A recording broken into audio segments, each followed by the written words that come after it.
నేను స్కూలింగ్ అంతా 10th class వరకు గవర్నమెంట్ స్కూల్ తెలుగు మీడియంలో అయింది. కాకపోతే తెలుగు మీడియంలో అయినప్పటికీ నేను కొంచెం బాగానే చదివేవాడిని. బాగానే చదవడం అంటే ఎక్కువ టైం చదివేవాడిని కాదు. నాకు మ్యాథ్స్లో మంచి బేసిక్స్ ఉండేవి.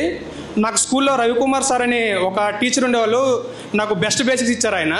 సో నాకు ఆ బేసిక్స్ ఉన్నాయి కాబట్టి నేను గవర్నమెంట్ జాబ్ కొట్టగలను అని అనుకున్న తర్వాత సో అప్పుడు నేను ఏం చేశానంటే డైరెక్ట్గా హైదరాబాద్ వచ్చాను. హైదరాబాద్ వచ్చి టాప్ ఇన్స్టిట్యూట్ ఏంటి అని గూగుల్లో సెర్చ్ చేశాను. సెర్చ్ చేసిన తర్వాత ఫస్ట్ వచ్చింది ఐఎస్సి. నాకు నేనే డిసైడ్ చేసింది ఏంటంటే okay this is the best. అంటే నేను ఓన్లీ ఒక క్లాస్లోనే దిస్ ఈజ్ ద బెస్ట్ అని చెప్పగలిగాను. That is the best decision. అంటే నేను తీసుకున్న బెస్ట్ డెసిషన్ అదే ఇప్పటి వరకు నా లైఫ్లో. వన్స్ ఐఎస్సిలో జాయిన్ అయిన తర్వాత ఇంకా వాళ్ళే చూసుకుంటారు. మీరు అందరికీ తెలుసు, మీరు అందరూ చదువుతున్నారు ఆల్రెడీ.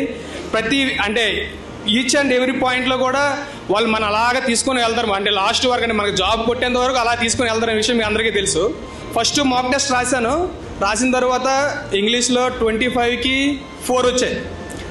అదే పేపరు ఎక్స్ప్లెనేషన్కి వచ్చేసరికి ఇక్కడ ఎవరు వస్తారో తెలుసు కదా ఎక్స్ప్లెనేషన్కి, రాము సార్ ఉన్నారు ఇక్కడ ఎక్స్ప్లెనేషన్కి.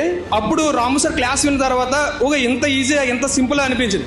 అంటే ఈజీగా ఎవరైనా సరే 25కి 15 ఖచ్చితంగా పెట్టగలుగుతావు. నువ్వు తెలుగు మీడియం అయినా పర్లేదు, ఇంగ్లీష్ మీడియం అయినా పర్లేదు, నువ్వు ఎవరైనా పర్లేదు, ఖచ్చితంగా 15 క్వశ్చన్స్ అయితే అటెంప్ట్ చేయగలరు అనే కాన్ఫిడెన్స్ ఇచ్చారు నాకు.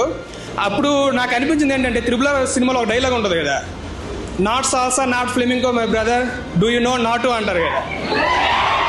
నాకు అలా అనిపించింది. Not knee to sing not black book my brother do you know Ramu sir అని అనిపించింది. విత్ ఇన్ 2 yearsలోనే నేను జాబ్ కొట్టగలిగాను. Thanks to ISC for everything. 1 hour కంటే ఎక్కువ ప్రిపేర్ అవ్వలేను పెర్ డే. మరి ఎలా జాబ్ కొట్టగలిగావు అలాంటి క్వశ్చన్ ఏదైనా మీకు రైజ్ అయితే దానికి ఆన్సర్ ఏంటంటే నేను రియల్ ఇంటెన్సివ్ ప్రోగ్రామ్ అని ఒక దాంట్లో జాయిన్ అయ్యాను. మొత్తం day 1 ఓకే అయిపోయింది, day 2 అయిపోయింది, day 3కి సెట్ అయిపోయాను.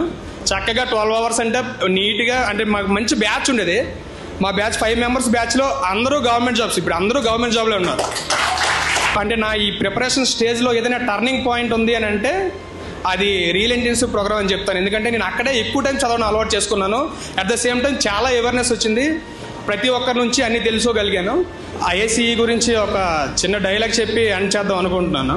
ప్రతి యాస్పిరెంట్ గవర్నమెంట్ జాబ్ కొనడం కష్టం అనుకోవడం ఆనవాయితీ.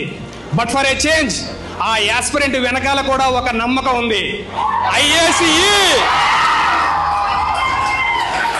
ఇతర జాయిన్ అయిన ప్రతి ఒక్కరి చేత జాబ్ కొట్టించబడును.